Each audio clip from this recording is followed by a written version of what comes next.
And yet it just seems that whenever we're going up against the top teams in the league or teams that are fighting for that wild card, we're not getting over the top in terms of the quality chances you need to score goals.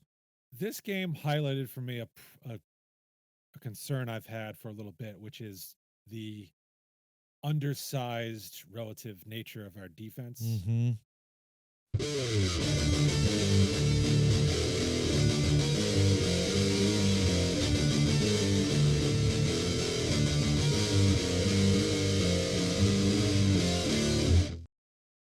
Hey everyone, welcome to episode 9 of the Men in Orange and Black, your bi-weekly fan-centered podcast on the Philadelphia Flyers. With my very good friend, Mr. Steve Murray, on the left side of the screen. I and Matt Craig on the right side of the screen. We're happy to have you with us. Mr. Steve, how you doing, man? What's shaking? I'm hoping you used bi-weekly correctly because I never remember. Well, we're every 2 weeks. Yeah, but is that what bi-weekly means, or does it mean twice a week? I'm not sure. I don't know. Would it be bi-monthly, maybe? I don't know. It could be bi-monthly. If bi-monthly means twice a month, then yeah. I just don't know. Yeah, we'll have to look that up maybe in post-production. I always forget. Yeah, I do too. I caused me to doubt a little bit now. Great. Okay. Every other weekly. Every other thing that started on October 10th. So we were every other. Right. Anyway. And we somehow conveniently, this episode will end our look ahead on the very last game before the Four Nations break. Yeah. How serendipitous is that, right? I mean, exactly. Yeah, it's great. Inside jokes. Yeah, inside jokes. Yeah, exactly. Pre-production that you don't know about, that we know about. So there you go. Steve, here we are. Why don't we go ahead and just dive right into what Danny Briere had to say, because he had a press conference. And it was kind of like, I guess his, I guess you could call it like his own State of the Flyers address. Mid-season report. Yeah, mid-season report. We, of course, did that in episode 8 a couple weeks ago. What were your initial thoughts on what Briere had to say in regards to the team?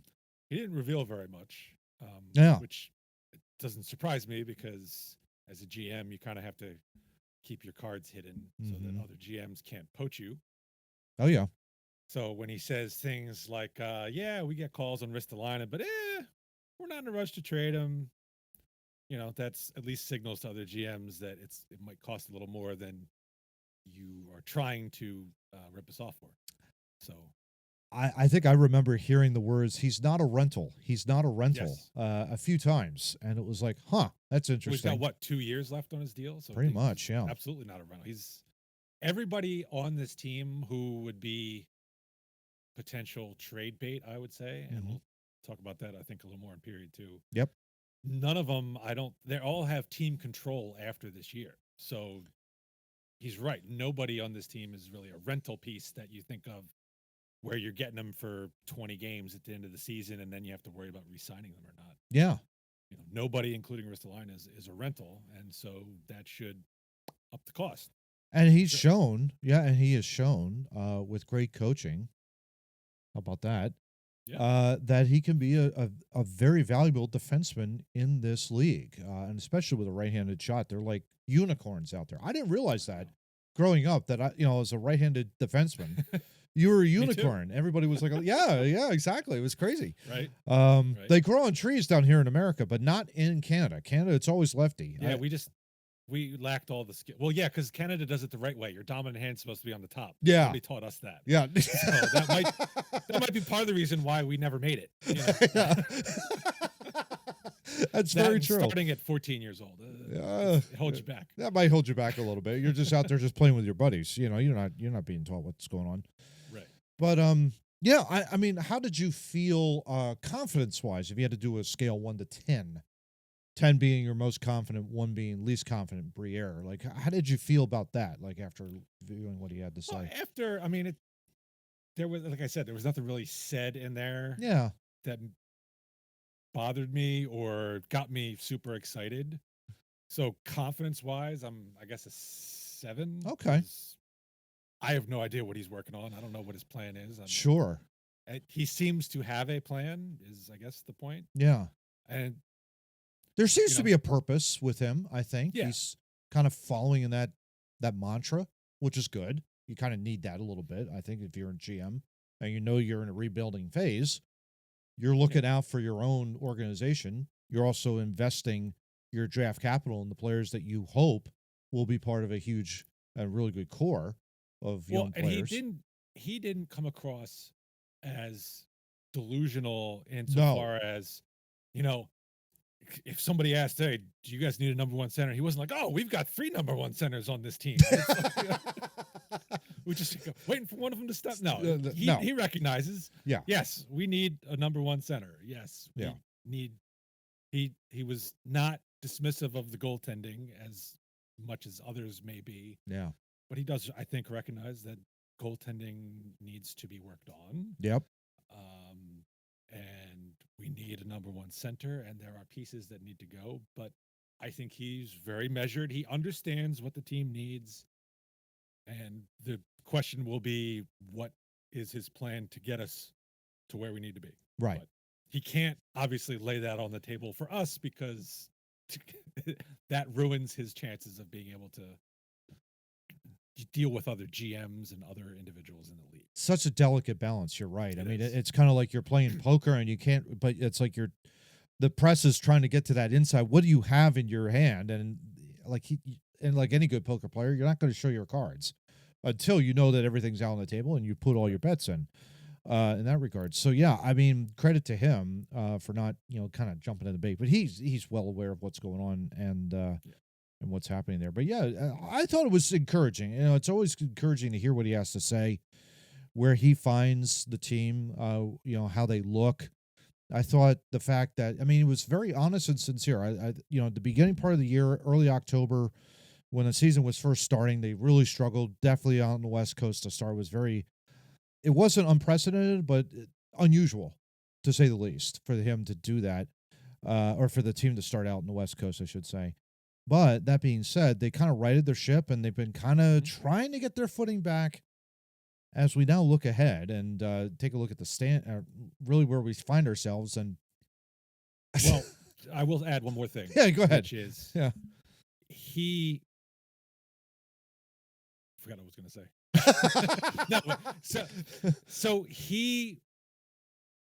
It did indicate that he is not planning to stray from the path. Yes. Which is where the team is, which we'll see soon. He is not going to sacrifice premium assets to try to go into a win now. Like, he's not going to go out and acquire JT Miller, for example, to make a run here because we're 3 points out of a playoff spot. Yeah. He recognizes this is a long-term thing. We're not trying to make the playoffs this year. It's great if we do, but we're not going to sacrifice things to make that a short-term goal at the expense of long-term growth. Yeah. So you could say that's what he said at the beginning of the year, and he is still consistent. And he's still sticking with that where we are. Exactly. Yeah. So that's good to hear. You could say that they're like seller-ish, I guess would be the best way to put it. They would sell if it works, if it's beneficial for the organization, that kind of deal. They won't be going out and, to your point, getting a JT Miller or getting a John Gibson to make the run to get to that second walk. No, they want to build this thing so that they're contending and all that kind of stuff. That's why it's so important when you go through a rebuild like this. You really want to take those incremental steps to make sure that in 2.5, 3 years, 5 years from now, you're in one of the top 3 slots in the Metro Division, and you're not worrying about, oh God, are we going to make the second wild card? That kind of a deal. You're in there for sure. So, and he was asked about Alexei Kolosov. Would he accept an assignment to the AHL? And he's like, I don't know otherwise. And people were like, oh, I don't know what that means. And then Kolosov was sent down, and guess what? He reported. He kind of knew. Yeah. Surprise, surprise. Surprise, surprise. Not like he had anywhere else to go at this point. Yeah. You're not seeing the ice. Where else are you going to go, right? I mean, if you want to keep playing. So he needed to. I mean, he's bounced down to the 3 now. Fedotov has gotten into number 2 spot. He wasn't going to play. He needs some time to work on his game. Lehigh Valley made absolute sense. Yeah, for sure. Yeah, where you could get starting ice time and whatnot. So, so let's then go ahead real quick, turn the page here, looking at the glance before we review the games. As you can see, even Steven. We're not showing off, and we're not falling behind either. We are at Hockey 500, no question. 22, 22, and 6, 11 and 11 and 1 at home, 11, 11 and 5 on the road. Wow. This as a very definition of Hockey 500 here, Steve. What do you think? It's funny because it's like we've kind of seen the peaks and the valleys of this, and now to be kind of even Steven like this at this point in the season, it's kind of like, well, here we are. That just goes to show you what the team is. You can have really great games and really crappy games. And in the moment, you might be elated. This team's going all the way. And then down here, like, oh, we suck. We need to get the number 1 overall pick. And then you look at it, it's like, oh, we're kind of like that. Yeah. Damn it. We haven't quite flatlined. We're not dead. But yeah, we're kind of just like, we're just hovering around right at the 500 line. It's kind of crazy. But again, power play slightly improved. We set a goal of 18%. I guess this is the slow incremental phase. Well, if we keep going up by this increment, we should be at 18% by 2028. It's not exactly boding confidence there, bud. But no. Yeah, I like to see it continue the steady improvement. That's the thing. They're just slowly making improvements in that regard. Penalty kill, though, a little bit down. Still struggling with that. And you could see it. It's reflecting a little bit in the goals allowed as well. I mean, we're now minus 19 compare goals scored versus goals allowed. So even though we're at 500, there's still massive disparities. And we'll kind of get into that a little bit as we review the games. It's actually minus 21. But oh, it is minus 21. You're right. I'm thinking of reversing that up top. But it's minus 21. You're right. Yeah.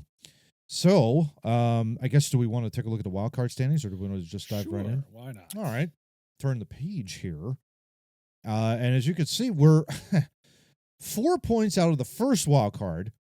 Thanks a lot, Boston. And then 3 points out of the second wild card. Thanks a lot, Columbus. We haven't, you look back at episode 8, everybody was jumbled together. Well, not much has changed since then in 2 weeks, right, Steve? I mean, it's crazy. Well, that's the really funny thing is we had that stretch where we started with the Anaheim game, and you said we were 5-0-1. Mm-hmm. So we picked up 11 points in that stretch, 9 points in the stretch between episodes here. Mm-hmm. In that same time frame, the Rangers got hot and picked up 10 points. Yeah. The Senators, I think, picked up 9 points. The Blue Jackets had their own winning streak. Yeah. And they haven't gone anywhere. They're still in the second wild card spot. Even if you have to get on these streaks to stay in the hunt. Yeah.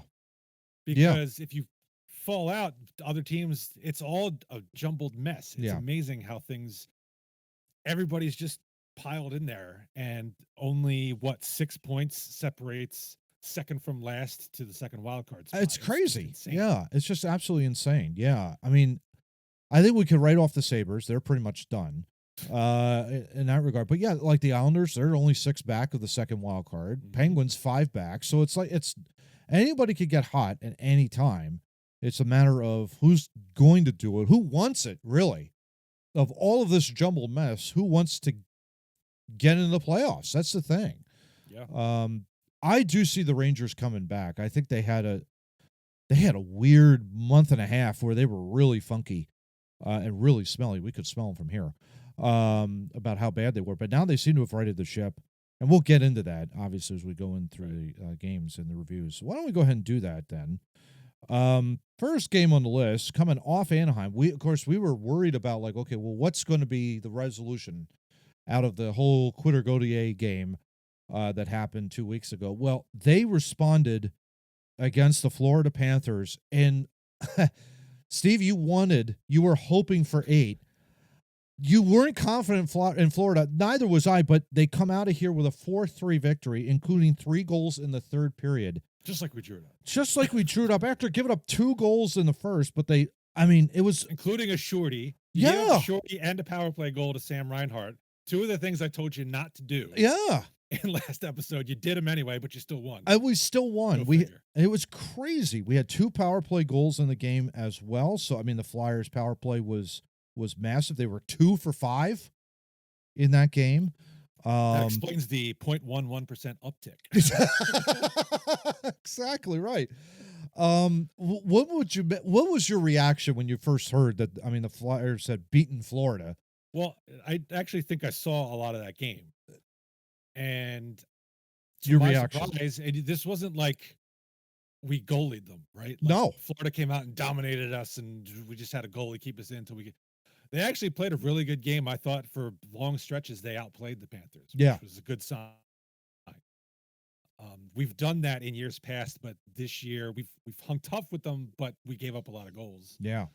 This time we were able to put the clamps on it a little bit defensively, and stay in it. So it was very encouraging. It was an encouraging game, No question. to say that. I think probably the best part about that was Noah Cates really stepped up in a massive way.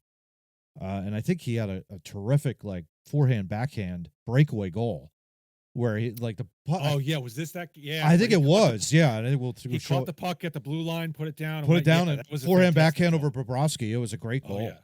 Then that And was your game the winner. other thing, the other great thing about this game was it showed because the Quitter Gauthier game was right before this. Mm-hmm.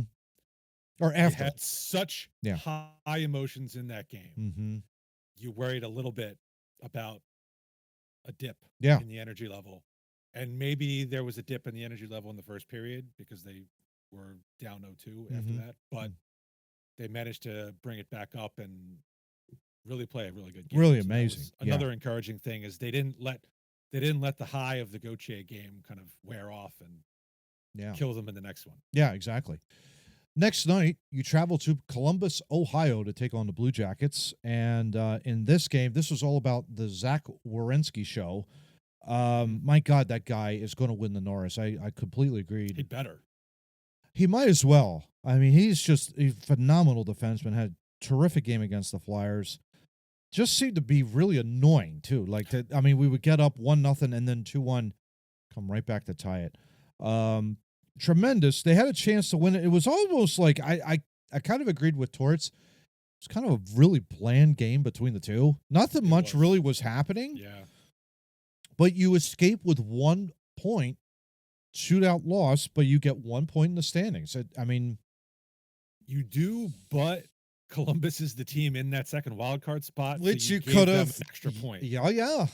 So that hurts ultimately. That did, no question about that. And once you got up 2-1, it would have been good if you could just kind of put the nail in the coffin there. Yeah. You're right. Yeah. But then you go to Long Island and you face off against the Islanders. Yeah. This was a little bit of a rough and tumble game. Maxime Siplikov decided to go headhunting on Ryan Poehling, knocked him out of the game. It was in the first period, I believe. It was a really brutal hit. It actually gave Siplikov a 3-game suspension following that hit. Penalty in the No game, penalty was called. Yeah, it was crazy. Which was the worst part was they actually called it a major so they could review it and then decided to give him nothing. I don't know how that review process works. I had a hard enough time trying to see if he made head contact on the TV. I was watching it all because I couldn't really tell. If they're looking at it on like an iPad, I could see where maybe they decided it was all shoulder. But when you actually get a chance to get a close look at it, he clearly makes head contact. No question. Yeah. But I don't know if maybe they're consulting with Toronto or something on that call. Who knows? I think they're look at it than that. I think there probably was a Toronto review for sure. Usually, it's like if there's any sort of goals, they review that. But I would think if there's like any sort of like controversial, penalty, in such like in this was, I can't imagine Toronto not looking at it. I think that would be huge. But the fact that they came back and they gave him a 3-game suspension because it did in fact was going for his head. Like he did a little leap, just a little subtle with his shoulder as Poehling was kind of his head down a little bit. That's not on Ryan Poehling. That's like something where it's like, if you're Siplikov, what are you doing? Like, seriously, you don't need to do that. But the Flyers bounced back massively in this game. 3 goals in the second period. The second period is the big problem child for the Flyers throughout the entire year. 3 goals second period. They did not allow a Islander goal. Turned the entire game. 3 straight goals, including a Garnet Hathaway shorty, which we'll show on screen. It was pretty good, which was pretty awesome. Then some back and forth a little bit, but Cates, again, empty netter, 5-3 at the end of it. Huge win. Huge win coming off of that. Good The regulation win. encouraging thing about this was that they didn't let the paling hit govern the rest of their game. They didn't spend the whole, and by not giving the guy a penalty, that seemed like it was going to open the door to kind of knuckleheadedness the rest of the game. And that did not happen. But whatever happened after the first period, between periods, they settled it down, came out in the second, and played really well offensively. I think that was a good response. Yeah. Better than some of the stuff they were doing earlier in the season where somebody would get hit and they'd spend time trying to retaliate. Yeah, exactly. Then you turn to Jersey. Jersey gets out to a 1-0 lead early on a Dougie Hamilton goal that just seemed to find its way through about 55 people. Hamilton. Doug. I refuse to call a grown man Dougie. No, I refuse. It's like Doogie Howser. It's like, no, come on. Give me a break. Doug Hamilton. Then Matvei Michkov comes out of the gate second period. Great goal by him. Seemed to get his lead by Couturier. Huge lead by Couturier, absolutely. And then I don't know about you, Steve. I was watching the game. That ice at the Prudential Center, God, is it awful? Must be the swamplands of Jersey, kind of just coming up out of the rink there. I mean, it was a tough sled. And really see guys like Jack Hughes consistently just fumbling the puck away and overskating. There was something definitely wrong with the ice. No question. And it showed because the Devils didn't even have 10 shots till like halfway through the third period. Yeah. And I know defensive structure has a lot to do with that, and both teams play a pretty sound defensive game, but it was clearly a factor. Oh, no question. Yeah, no question about it. But the good news is on a power play, Bobby, the Brink, Cates, and Forrester lines, that line has been magic all year. Bobby Brink with a great goal and a great celebration, too, after the power play goal to give him the 2-1 lead, and then Konechny with a slam dunk empty netter, which I absolutely love because not only did he slam dunk it, but then he starts barking back after that. It's like, you suck. That kind of, I don't know what was said, but it was absolutely hilarious. Something weird going on there because it was like 1 second left and he drilled it in there like to make sure he beat the clock. Yeah. And somebody had posted something along the lines of, I have never seen an empty net goal score with more disdain. I think the only time I can remember is that Ottawa Senator guy who took a slap shot into the empty net. That's probably, and even that was, I don't even think he was doing that to be a dick. I think he just did it to have fun. Yeah, just to have fun. And Toronto took it the wrong way. Yeah. Oh, that's right. Yeah, a couple of years ago. Yeah. I remember that. It was an angry empty net goal from Konechny. Yeah, exactly. Absolutely. So then you go to Detroit, or you have the game against Detroit last time you faced the Red Wings. And again, defensive struggle throughout most. Joel Farabee, though, coming back. Of course, he came back, I believe, in the Jersey game, if I remember that's right. right. Yeah. Yes. His 7th goal of the year in the second period, 1-0. You're thinking, okay, all set, ready to go. But then Detroit just kept coming. 30 seconds into the third period, they tie it. And they just would not go away. I would give Detroit a lot of credit in that. They just would not go away. But then what was great about this overtime goal, right? Flyers 3-on-3, and Tippett's got the goal, forehand, backhand, and the puck is like maybe 95% into the net but they have to get the entire puck has to cross the line. Farabee and Ristolainen were both rushing towards it, and nobody could tell who scored it. They gave it to Risto, though, who was able to get the game winner in overtime. They told him they gave it to him. He's like, oh, okay. Which was hilarious. Your thoughts there on Detroit? Yeah, that was an ugly game. We were lucky to get out of that. Yeah. 2 points. Yeah. But that's the whole thing with this stretch of games here, right? The Islanders, the Blue Jackets, the Red Wings, the Rangers, these are all teams that are in that big jumble we showed you earlier. Yeah.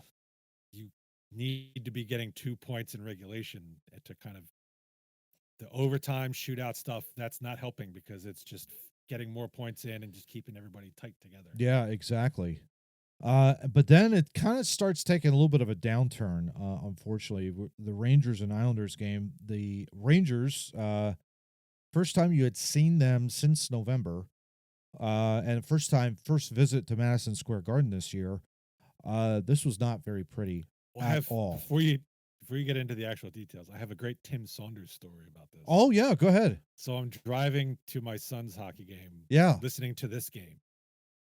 And Saunders makes some remark about it. He's like, "Oh, you know what? This is Matvei Bichkov's first visit to the um, world's most famous arena." And then he cuts himself off. He's like, "Well, if you listen to people from New York," and then he goes, "The world's most famous arena." Whatever.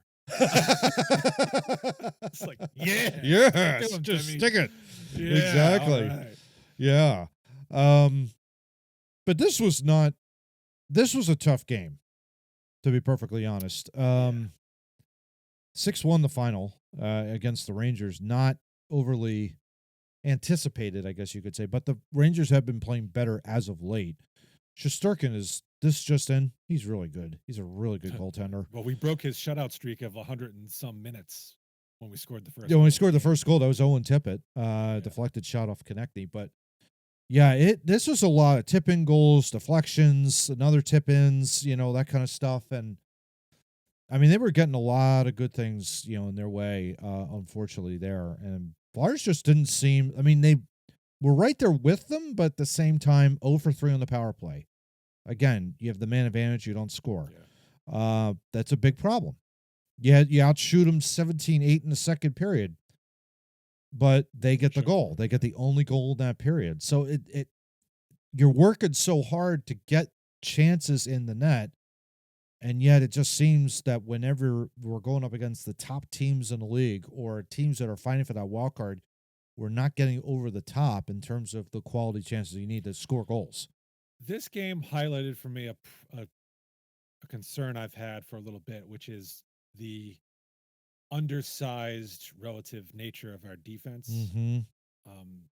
New York has a lot of big guys, and what you saw from these tip-ins and the things that were going on down low is just our smaller defensemen can't move these guys out of the way. Yeah. The path. Teams like Florida, who can throw big dudes like Matt Tkachuk and thunderous forecheck teams like Carolina, that has a concern for me when you're looking at guys like Cam York and Jamie Drysdale and Emile Andre. They're not big guys. Yeah. You have Risto, yes, but he's pretty much the only one. Sanheim's tall, but he doesn't play an overtly physical game. Yeah, he's not a tank. Yeah. No, he's not a tank at all. Yeah. And Sealer, although he plays like a warrior, he's not overly big either. So I do get concerned a little bit with the size of our D in games like this when you've got gigantic. I mean, their fourth line. Oh, is like one guy's 6'7", the other guy's 6'8". Like, what are you going to do? I mean, that's brutal. Yeah. What are you going to do with that? That is really hard. Absolutely. Yeah. Oh, interesting. I was just going to say, the guy that had the big problems of -21, Zibanejad, yeah. He was pointless. Pointless +1, though, in the game. That's crazy. So there you go, in their regards. And then finally, Islanders, you make the return trip. I was going to say to Nassau Veterans Memorial Coliseum. That's not even true. I keep thinking that they're there and they're not there. And I think the whole thing moving to Brooklyn was screwed me up in my mind, Steve. Like, it's so crazy. It was weird seeing a car in the corner of the Still crazy. Tyson Forrester. Show that highlight. That's cool. Great goal. Love that. Beats goalie short side. But again, here we go again. Duclair gets the tying goal. Bo Horvat with the game winner. Yeah. And 3-1 the final against the Islanders, who you beat previously in their building a week ago. You couldn't do it this time. And now all of a sudden it seems like the offense is drying up in terms of goals. It's not the quality. The quality of scoring chances are there, but they're not converting. So all of a sudden it's like we're not all that work is not paying off. And it's frustrating in that regard. And defensively, the two goals that occurred in rapid succession in the first period were the result of they turned into odd man rushes. And I saw a lot of what I was seeing kind of in the Dallas game where a defenseman would pinch in and it didn't seem like the rotation was there to cover for him when he pinched in. So you'd get 2-on-1s going back the other way because you got too many guys way down low. Yeah. So that habit creeped back in last night. Yeah. So that was pretty much the last 2 weeks. So again, Steve wanting 8 points. You get 9. Not in the way I envisioned it. But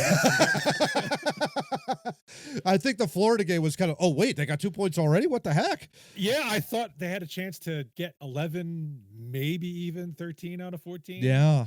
I had concerns about the Rangers playing better, but I thought like when Maybe they there had might be a 9 after chance. Detroit, I'm like, well, you could probably still beat the Islanders because Mhm. you did it already a week Mhm. ago. Yep. So there would be but no, we got 9. We get 9. I was not expecting wins over Florida and New Jersey. I can tell you that. That was probably the most surprising result of the Yes. season, the game against Florida. So yeah, it was kind of like I guess you could say a home week. Had some really good positive momentum coming off of the Anaheim game, but then duds at the end, and now they have to kind of regroup a little bit with their offense, I would think. Yeah. To get that up and running.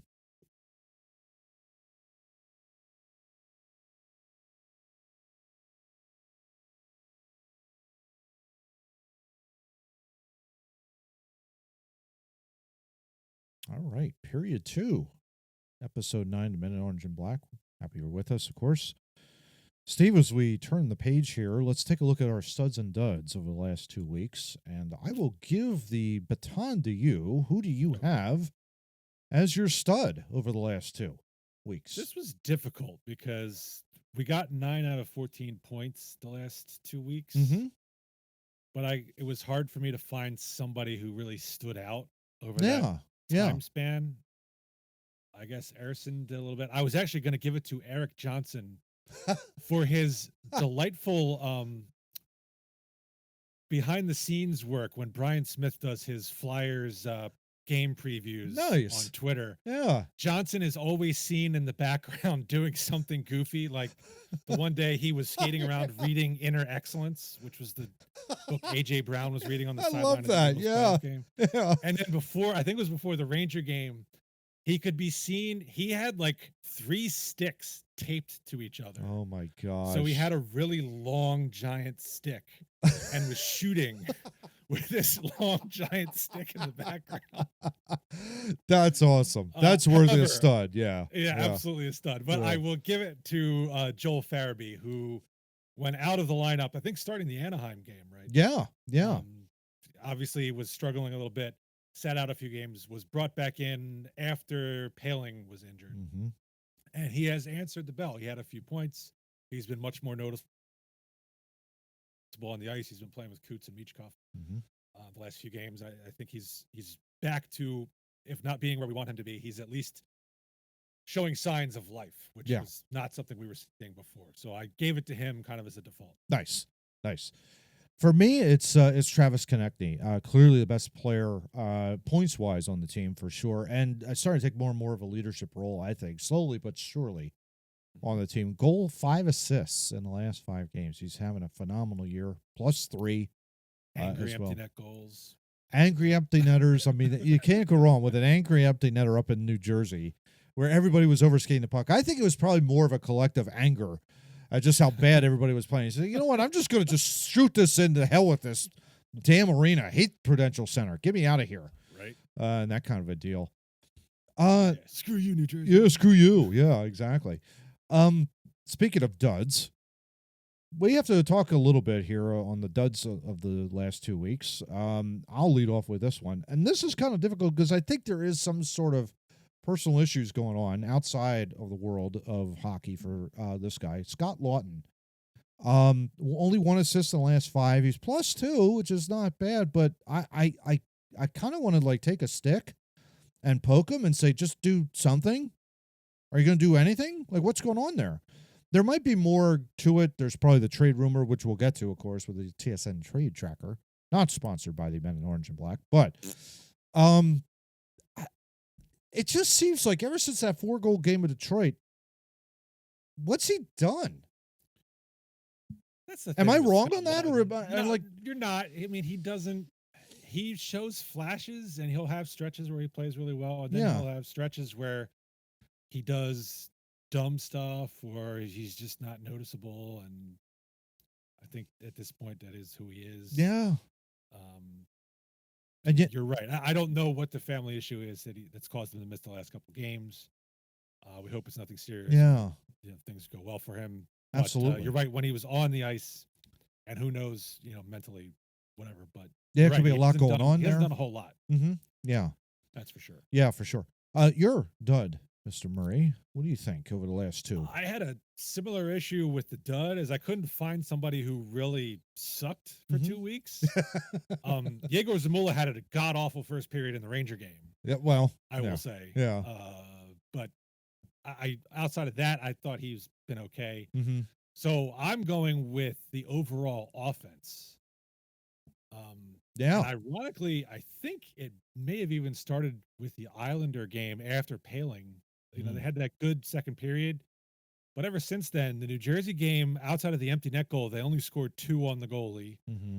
Then they only had 2 against Detroit, and then won the last 2 games. So they got 6 goals in, what is that, 4 games? Yeah, something like that. Yeah, 4 in the last 3 for sure, if you're counting Detroit and the Rangers Islanders back to back there. And that's after you scored 4 against Florida and 5 against the Islanders the first time. Yeah. So the offense has dried up a bit the last week and a half, and I can't pinpoint an exact reason. Torts was blaming Shesterkin for the Rangers, which I could absolutely totally understand that. Yep. I didn't see enough of the game to judge whether or not that was accurate, but certainly Alex Lyon is not Igor Shesterkin. No. You needed 65 minutes to score 2 goals on him, so got to do something there. Yeah. He only got 2 against the goalie for the Devils. So, the offense has got to wake up a little bit here. Yeah. No doubt about that. All right. Well, then why don't we go ahead and turn the page here and let's talk a little bit about the trade bases. We're getting closer and closer to the trade deadline, which I believe is in March. Don't panic me on a date just yet. I'll throw it down there in the lower third once I look it up. But in any event, let's talk a little trade bait. As you could see here on screen, you got Rasmus up there, Steve, 9th on their trade bait. Scott Lawton is at 6. And Scott Lawton is at 6. This is the TSN trade bait list as of January 24th. The reason I bring this up is I hear more and more frequently, and it got turned up to 11 after last night's Mikko Rantanen for Marty Necas trade between the Avalanche, Hurricanes, and the Chicago Blackhawks, who did nothing. Because of course they did, yeah. Right. They gave away Taylor Hall for a 3rd-round pick. There's this clamoring for, Danny, you got to do something. They're like you with Scott Lawton. You got to poke him with a stick. Danny, you got to do something. You got to do something. And I looked at this trade bait list, and the thought that occurred to me was, now is not the time. Yeah. There's nothing out there. Yeah. Yeah. So I want to look at this list, and I want you to tell me, let's throw out who you would need to trade for any of these people. Yeah. Okay. Let's just look at it strictly from, is this someone you want on the team right now? Okay. JT Miller. Okay. Good player. He's 31. He's got 5 years left after this year on an $8 million a year cap hit. No, thank you. Yeah. I think we learned our lesson with Ryan Ellis. Moving on. Brock Nelson, 33, unrestricted free agent. No. Not what we're looking for. Yeah. John Gibson, goalie, 31.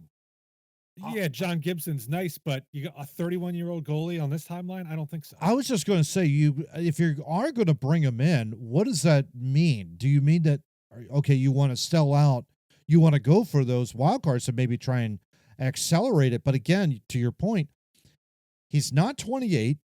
He's 31 years old. So it's like he's got maybe 2 years left in this league.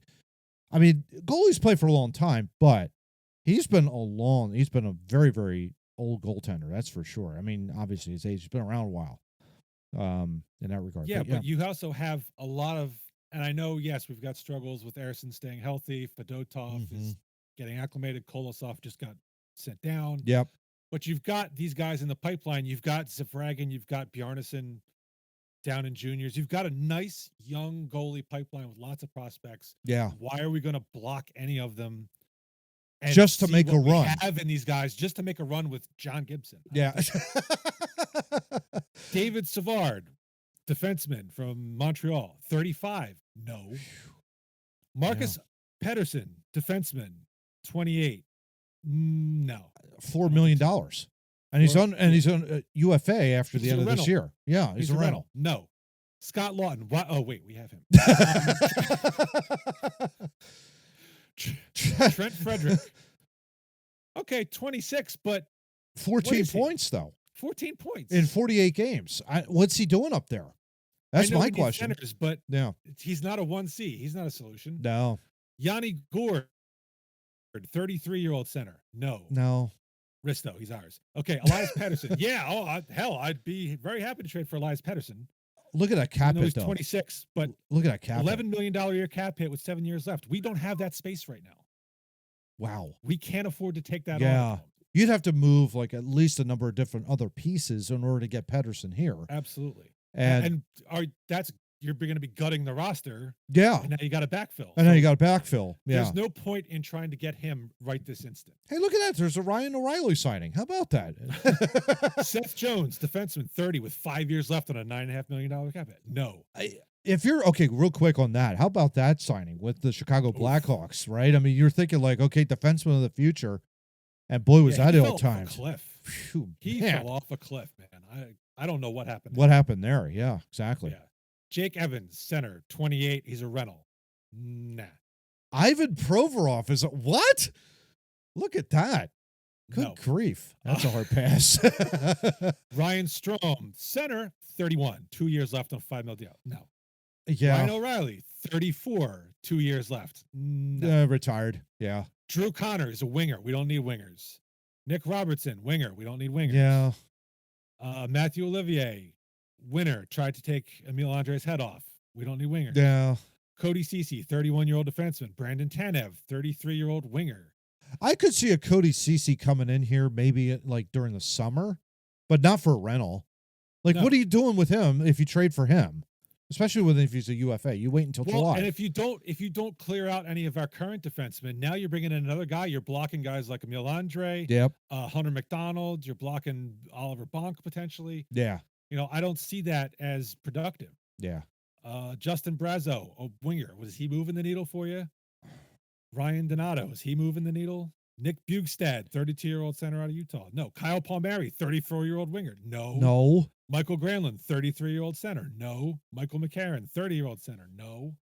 I mean, a lot of these are rentals, the way I see it. Yeah. Maybe guys that would get you to a cup run, but where we're at, no. None of these guys are appealing. Add them when you're ready to, like, if you're Carolina. Yeah. And you're looking to add that final piece? Yeah, sure. Look at these guys. Yeah, maybe you look at a Ryan Donato for like some depth in your center position, that kind of a deal. Now, Dylan Cousins is interesting, 24 years old, under control for 5 years. That's a steep cap hit. But is he a number one center? I don't know. So I think if you get anybody out of Buffalo, you might have a good. I mean, look at Risto, right? I mean, we got him out of Buffalo, and he's actually thriving. So could you say the same thing? Jack Eichel, look at Sam Reinhart. Right? You just get everybody out of Buffalo. That kind of a deal. Exactly. But I don't know enough about Dylan Cousins' game to know if he's the answer that you're looking for. And do you want to pay a $7 million cap hit for the next 5 years on somebody who may be keeping you from actually landing a number one center? Yeah, what is it? I think it's that 10 goals, 23 points, I think. Is that it? Yes. Yeah. Yes, 48 games, 23 points. Now he plays for Buffalo, so inflate those numbers by a percentage when he gets out. But, I don't think he's turning into Sam Reinhart. $7 million cap hit, though, on a 24-year-old. Wow. Yeah. Yeah. So the point is, you look at this list, and you notice who's not on this list is Mikko Rantanen, interestingly. Yeah. Or Marty Necas. Yeah. But nobody on this list is a guy who's like, oh, we got to have him.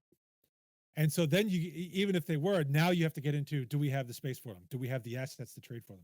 I'm not looking at any of these guys and saying we got to trade premium assets to acquire any one of them. Yeah. And again, I mean, the only tradable commodity that I could remotely see if the Flyers wanted to do it would be John Gibson. But again, to your point, you have great goalie depth right now in this organization and young goalies. If you bring in a John Gibson, what does that say to your young core?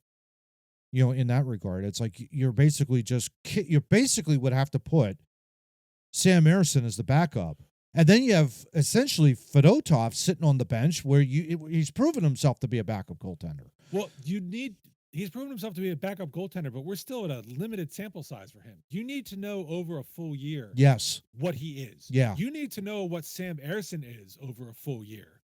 Okay. Bringing in John Gibson to try and make a playoff run to the second wildcard spot is not doing a service to the team. It's not doing a service to your goaltenders at all. Yeah. So it's pointless. How about that whole thing? How about that whole thing with JT Miller and Elias Pettersson back and forth? Oh, that's just messed up. Like, what on earth is Rick Tocchet? Like, I mean, seriously, like, I don't know what Tocchet is doing up there, if he's doing anything at all. But the drama between those two, it's ridiculous up there. And so you got to get, like, either one or both out. I'd get rid of Miller, to be perfectly honest. 31-year-old. He would make the more sense because of his age. Yeah. And his contract. You know, and you're fully invested more on Pettersson than you are Miller. Yeah. But yeah, it's like, my God, I don't know what. That's like oil and water. That's crazy. I don't think I've ever heard anything that crazy before in that regard. That's the kind of thing. You don't want to make a trade for somebody on this list. You know, let's exclude Pettersson because he's kind of where I'm going. Things happen all the time. Yeah.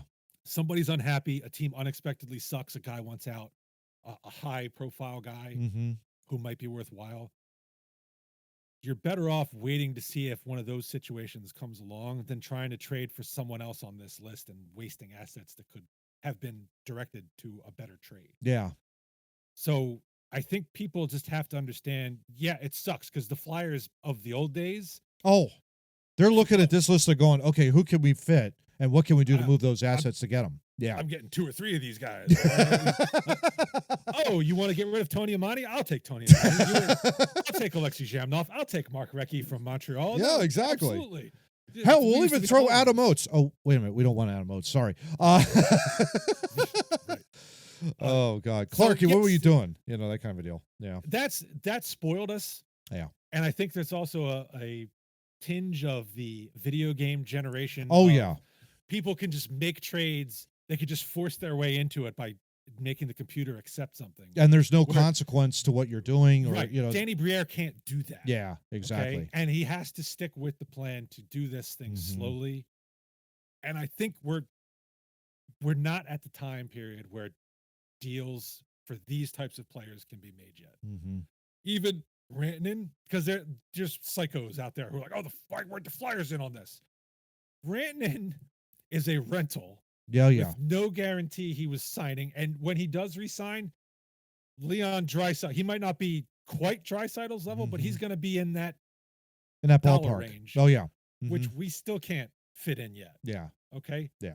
And P.S., we're going to find out in Carolina whether Rantanen, how much of that is actually him and how much of it is from playing with Nate McKinnon. Yeah. That's a big trade for Carolina to make that kind of a move. Massive. But Carolina has been on the precipice for a couple years now, and they needed something to spark a change. No question. I mean, they traded for Gensel last year at the deadline. And that didn't work out. Yeah. No, it didn't. So now they're shooting, and Rantanen's a better player than Gensel, I would say. I would agree. So this is a good shot. Now, that's the other thing. Look what they had to give up to get Rantanen. Who on our roster, are you telling Colorado, I'll give you Rasmus Ristolainen and Scott Lawton and a first-round pick for Mikko Rantanen? So. They're not going to do that. They're not going to do that at all. Yeah. No. Yeah. Marty Necas is hot now. Yeah. And he's got another year of control, I believe. I think so. As a restricted free agent. So that's the type of thing Colorado's looking, because they're also in win now mode, right? Oh yeah, no question. So they want guys to help them win now, and Necas can fit that bill, even though you're giving up Rantanen. Yeah. And P.S., there's probably something else Colorado's working on too, because why would they need Chicago to eat that cap space? Yeah, exactly. There could be more in the works there, and they're trying to make a run. You know, they've been kind of like struggling. This is an unusual Colorado season out there in the Central Division. Winnipeg has just been lights out crazy up there, and so now they're trying to play catch up essentially.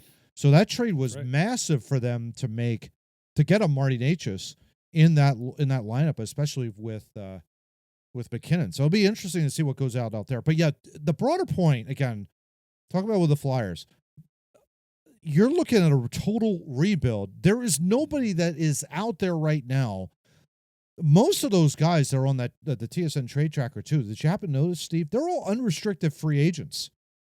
So they're not going to sign after they get traded here. If anything, it's like they want to know specifically what is Briere doing after a couple of years. Is he building a contender? Any one of those players right now, if they're going to Flyers, they're like, okay, I know I'm not going to the playoffs. That doesn't mean I'm going to coast. Or maybe we'll sneak in, but realistically, they're not going to be over the top. Yeah, they're not going to push you to that second wild card spot. That's not what we're after. We're after top 3 in the division. That's what we're after, guaranteed playoff spots. So if you could get there, and that's going to take a couple of years in order to get there. But yeah, none of those players on those lists, no way. Absolutely no way that they're going to do that.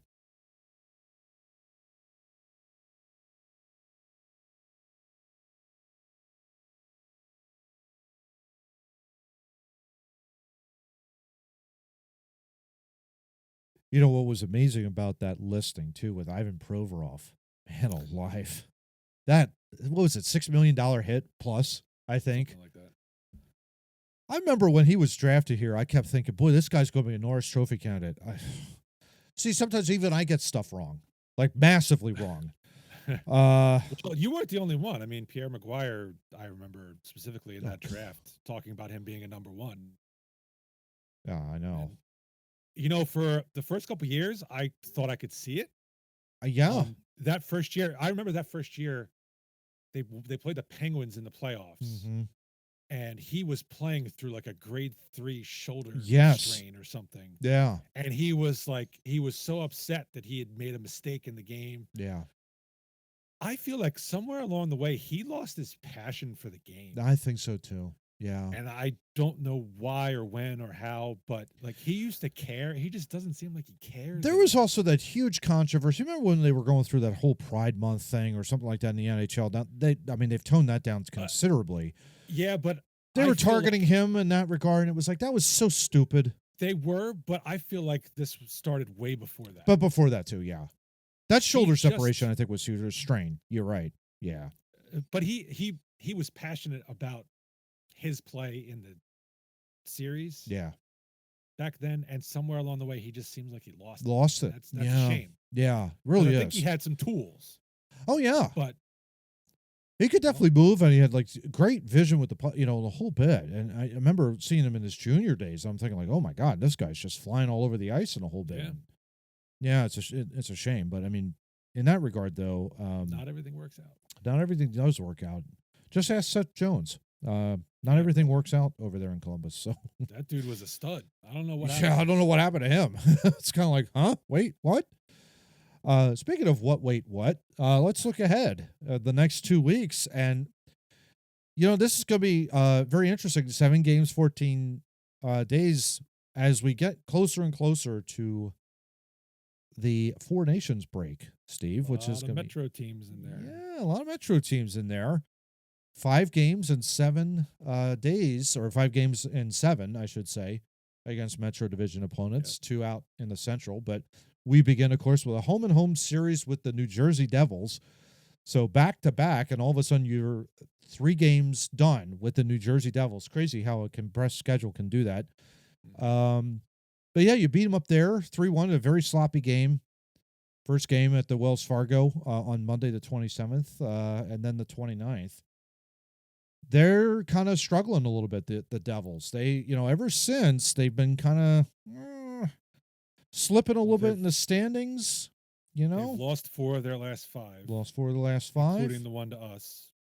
Although that includes, I should caveat that includes a shootout loss to Florida and overtime loss to Toronto.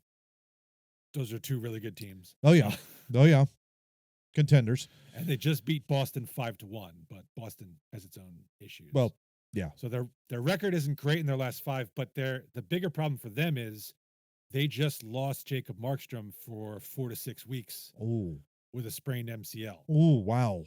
And if you remember last season, one of their big problems was goaltending. Mm-hmm. Markstrom pretty much solved that, and now he's going to be out for the next month. I mean, they're lucky that the Four Nations is coming up soon, so that'll eat into some of that time frame. No doubt. But this is going to sting short term. No question. Yeah, I mean, that'll probably be Jake Allen more than likely than in the back-to-back, so that'll be very interesting there. You then have the stinking Islanders, but first time that you're playing them down at the Wells Fargo Center. This would be the third time. You beat them up there 5-3. You go back there a week later, you lose them 3-1. So it's monkey see, monkey do, I guess, with the Islanders. They are the worst power play in the league, operating at a robust 12.2%. So us complaining about a 18% or 16% power play, they're at 12, Steve. 12.2. That's pretty bad. Was the stat? Oh, because I'm looking at the wrong team. Their penalty kill, I think, is even worse. 68%. Worst in the league. Yeah. I don't even think that's worse. I think Detroit's actually worse. Oh, really? Oh, wow. Yeah. Yeah. Yeah. They're, where is it? I have it here on my phone. NHL.com has them at 68% penalty kill. 68%. I believe Detroit was worse. Wow. And 68%, at least the first game we played them, I remember the stat coming up on the screen that if they finished the season with that penalty kill percentage, which I think was like 67 at the time. Yeah. It would have been the worst all time by like 2 percentage points. Wow. Let's go 4 for 5, maybe. Bad. Let's go 4 for 4, yeah, 4 for 5. I think we've scored a power play goal against them in the 2 games we played. So that, of course, go figure. Well, yeah, exactly. Hopefully we could take advantage of that. Then a very quick trip out to the Rockies as you face off against the Colorado Avalanche with Mikko Rantanen, of course, coming in that regard, one of the top teams in the West. We did have him here in November, 3-2. Colorado got out to a 3-0 lead. Thought they were going to blitz us, but we came back in that game, which was really, really good. But then Colorado has been kind of, I think, making the trade for Rantanen. We'll see what happens when we get out there. For Natchez. Natchez, sorry. They gave Rantanen. They gave Rantanen away. That's right. Yeah. So we'll see what happens. Natchez, most likely be inserted in that lineup at that point, be in there. Your thoughts there on Colorado? Second of 2 meetings, of course. So obviously, Cale Makar ate us alive the first time. Mm-hmm. So we need to get a body on him to prevent that from occurring again. Yes. The thing you should be able to take advantage of is the Avalanche goals against is 22nd in the league. That's almost very unlike an Avalanche team. Is. They have had 6 different goalies play for them this season. Oh, wow. Yeah, they've been decimated by injury there, no question. Yeah. Now, Mackenzie Blackwood may have stabilized that a little bit. He's got some pretty good stats. He's .925 save percentage, GAA of 204 in 15 games played. Not bad. But everyone else is like Georgiev was 874, and was 872. Very subpar. Yeah, very subpar, especially for Georgiev, because he's usually in the 900, 910s on save percentages. So, yeah. You take shots. Yeah. Take lots and lots of shots. The shots, yeah. And quality ones. Get them on net. That kind of a deal. Yeah. Then the second of 2 meetings against the Utah Hockey Club, which I found out the Yeti, they might have some difficulty getting past a certain trademark. You might want to check out Dr. IP channel up there in the upper right corner. For somebody's other podcast, I don't know who. I'm curious to know what the issue there is because Utah Yetis, I'm not aware that there's another hockey team, and trademark registration is based on usage. So unless it's somehow similar to hockey, it shouldn't cause a problem. Yeah, I don't know what the Yetis are pretty much like they're all drinkware. So I don't know what's going on there, but yeah, it's like they almost have to. Well, that's where I know them from. Yeah. Well, yeah. I mean, yeah, exactly.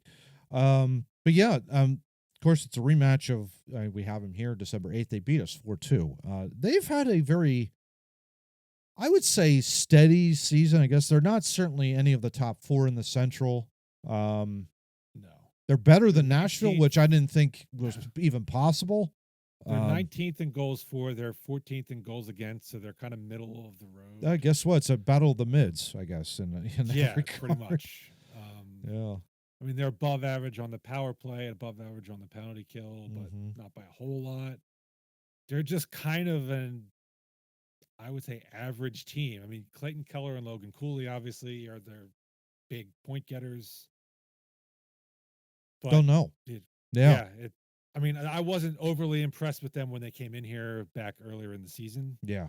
And I think we could have played better and won that game had we done some different things. Yeah. So hopefully this is something we can get a point or two out of Utah before we come back home. Yeah. Then you come home on the 6th of February to Washington, and the Capitals make a return trip to the Flyers. Of course, we played them way back, I believe, in October, and they blitzed us both. We had a home-and-home series back then. Mm-hmm. And the great 8-watch continues. Alex Ovechkin, as of the time of this recording, 875 goals. He's creeping up ever closer to Wayne Gretzky's all-time mark. Luckily, hopefully for us, that will not happen when we face him. He won't break the mark. Knock on wood.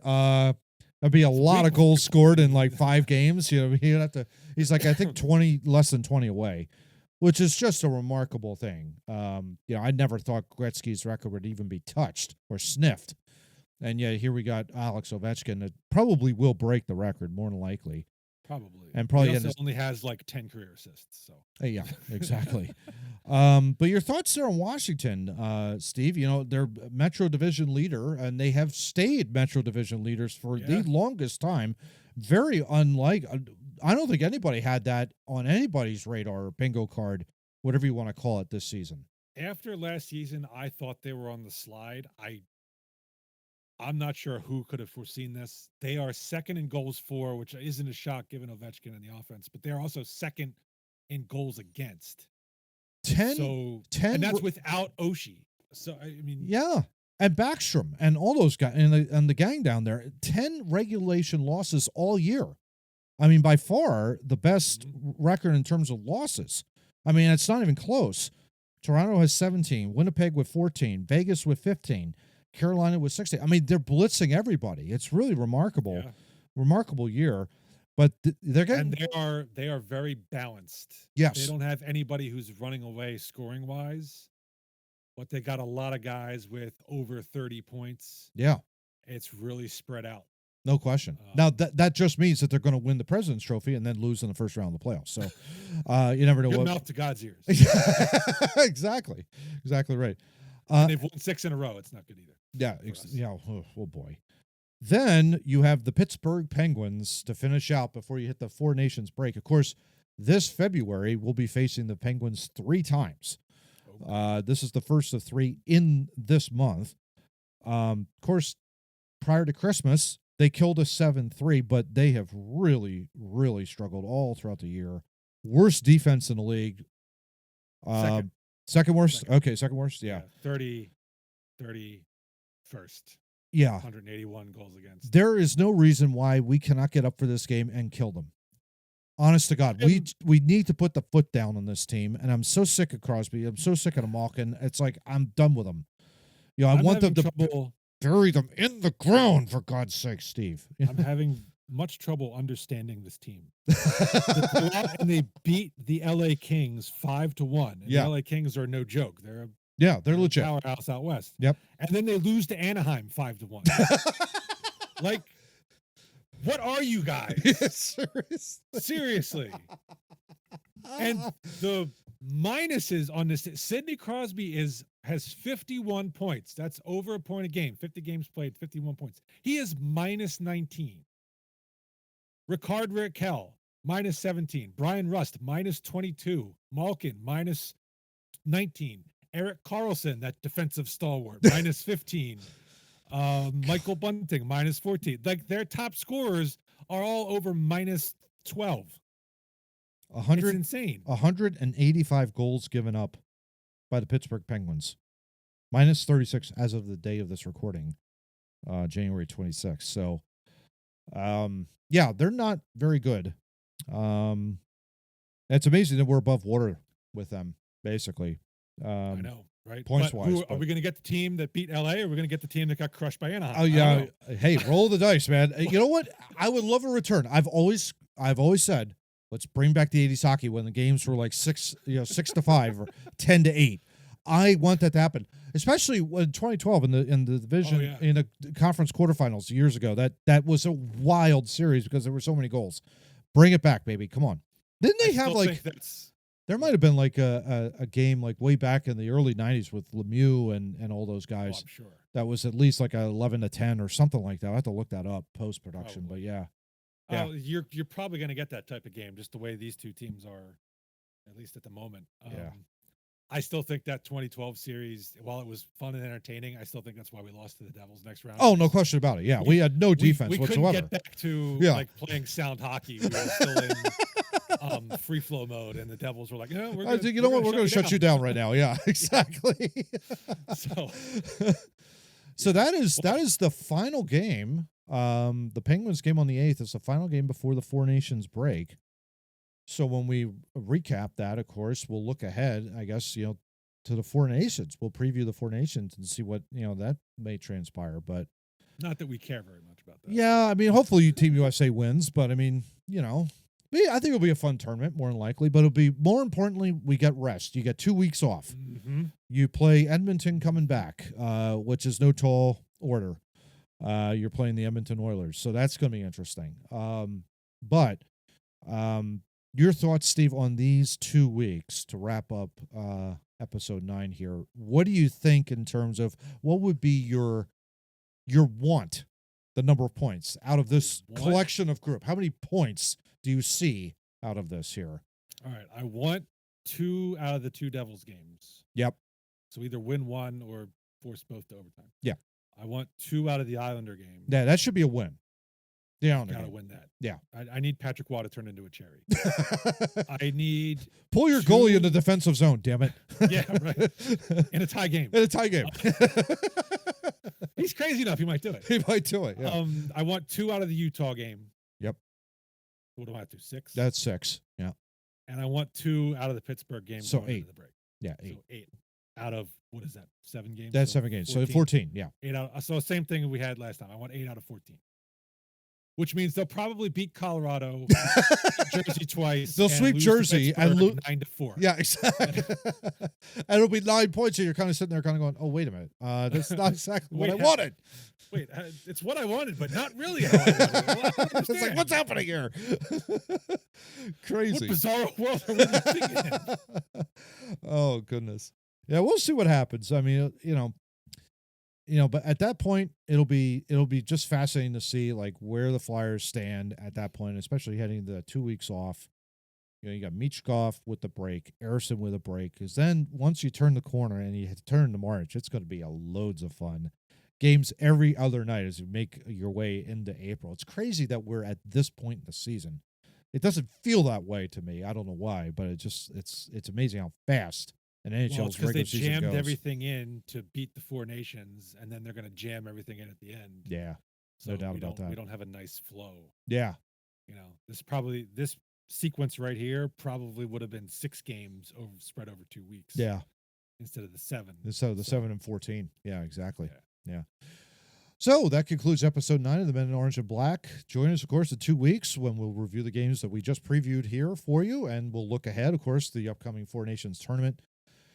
Do us a favor, would you? Just feel free to hit that like button that you see down there and below, that little thumb thing that says like this. Go ahead and click that. Pointed up, not down. Up. Do that. And do us a favor, too. Click that subscribe button you see down there, lower right corner. That'd be huge for us. And then also hit the bell icon to get notified whenever our episodes, short videos drop here on YouTube. We really do appreciate it. We appreciate also all of the... I need to feel liked, man. Yeah, seriously. We do appreciate the fact that we have 13 subscribers. We want to keep going here. Come on. Gained another one. Yeah, we're working our way up here. Cool. Absolutely. Steve, do you have anything else to say? Anything snarky before you get out of here? What do you think? Screw the Penguins. Hell yeah. Until they trade Crosby, Malkin, and Letang. Yeah. And then I can go back to not hating them anymore. Oh, there you go. And go Birds. Obviously, this episode will drop after the NFC Championship game. But, yeah. Go Birds. We have no idea. It's Saturday. We have no clue. Hopefully they won. Yeah, tell us in the comments below if they've won. Exactly. All right. Yeah, exactly. All right. For Steve, I'm Matt. Let's go Flyers.